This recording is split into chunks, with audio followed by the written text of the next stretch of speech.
की बात करते हैं, क्योंकि मुझे लगता है कि अब भूमिका बताने, दिखाने और बनाने लायक अब कुछ बचा नहीं है। पूरी तरह से पर्दा फट चुका है और लोगों के सामने सरकार की सच्चाई आ चुकी है। औरैया में जिस तरह से सड़क हादसा हुआ और उसके बाद में एक मृत महिला को उसका बच्चा जगाने की कोशिश कर रहा था, उसको लेकर के सरकार की खूब सारी फजीयत की गई, सरकार को खूब लताड़ा गया और उसके बाद में उम्मीद की जा रही थी कि ऐसी दर्दनाक तस्वीर शायद दोबारा देखने को नहीं मिलेगी। लेकिन बिहार के मुजफ्फरपुर से एक ऐसी ही दर्दनाक तस्वीर, दिल को झकझोर देने वाली वीडियो सामने आई है, जिसमें एक मृत महिला को उसका बच्चा जगाने की कोशिश कर रहा है। यह मृत महिला है अरविना खातून। अरविना खातून गुजरात से, वो गुजरात जिसका गुजरात मॉडल ये बार बार हवाला दिया जाता है, उसी गुजरात से बिहार में मुजफ्फरपुर में आई। लेकिन यह महिला पहुंच नहीं पाई। इस महिला का शव बिहार के मुजफ्फरपुर में पहुंचा। 23 मई शनिवार को यह महिला गुजरात से चलती है और 25 मई को 12 बजे ट्रेन के अंदर ही यह महिला दम तोड़ देती है। 3 बजे इस महिला का शव बिहार के मुजफ्फरपुर में रेलवे स्टेशन पर उतारा जाता है और उसके बाद में एक चादर रूपी कफन उसको उड़ा दिया जाता है। एक उसका बच्चा इस चादर रूपी कफन को खींच रहा है, उसके साथ में खेल रहा है, उसको जगाने की कोशिश कर रहा है। इतना दर्दनाक ये वीडियो है, 14 सेकंड का ये महज वीडियो, लेकिन हमको 24 घंटे सोचने को मजबूर करता है कि आखिरकार क्यों ये हालत पहुंच गई है। लेकिन सरकार के कान में अभी भी घुंघरू बज रहे हैं।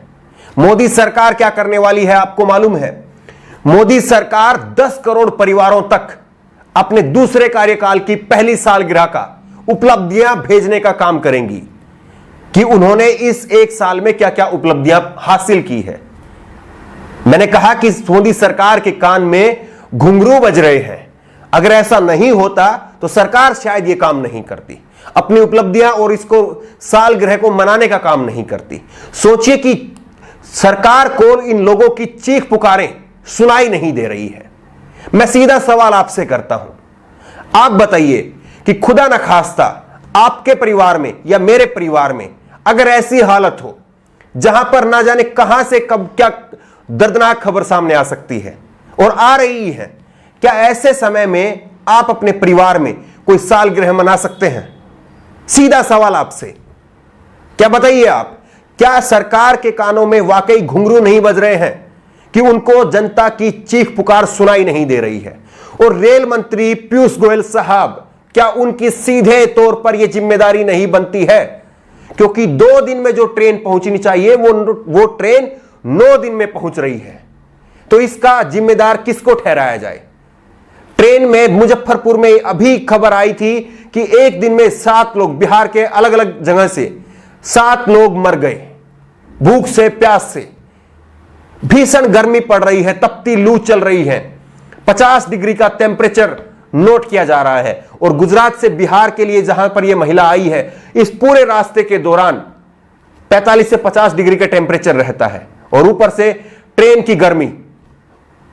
लेकिन पीयूष गोयल साहब कहीं पर नजर नहीं आ रहे हैं। वो अभी भी इस समय में जहां पर रेलवे कोई ट्रेन पहुंचनी होती है, गोरखपुर, मुंबई से चलती है गोरखपुर के लिए ट्रेन और वो उड़ीसा पहुंच जाती है, 40 श्रमिक ट्रेनें अपना रास्ता भटक जाती हैं। इस पर सरकार की तरफ से कोई ठोस जवाब नहीं आता है। और पीयूष गोयल साहब इस समय में भी वो राजनीतिक गोटियां इधर से उधर फेंकने का काम कर रहे हैं। पीयूष गोयल साहब का एक वीडियो कॉन्फ्रेंस का एक हिस्सा मैं सुन रहा था, उनकी प्रेस कॉन्फ्रेंस का।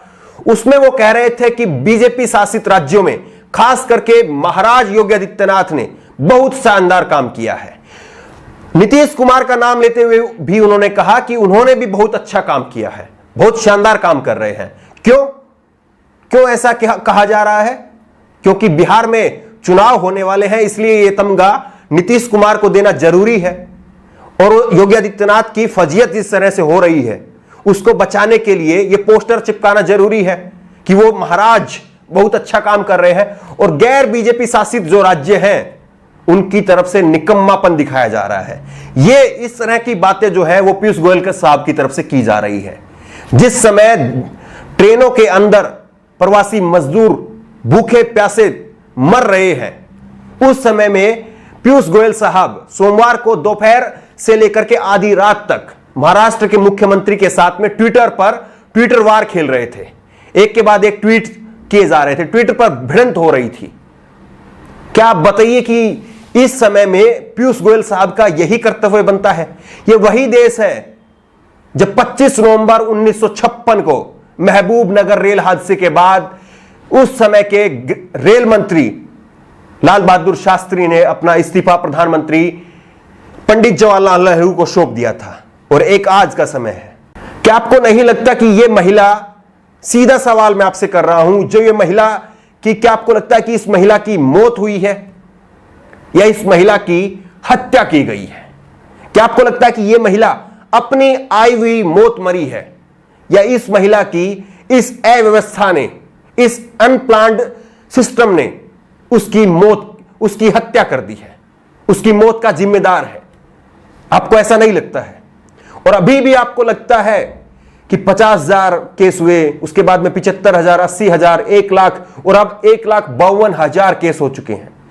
और अभी भी अगर आपको लगता है कि सरकारों की हमें वाहवाही करनी चाहिए, प्रवासी मजदूर वो ट्रेन के अंदर दम तोड़ रहे हैं, 20 से ज्यादा गर्भवती महिलाएं उन्होंने अपने बच्चे को जन्म दिया है ट्रेनों में।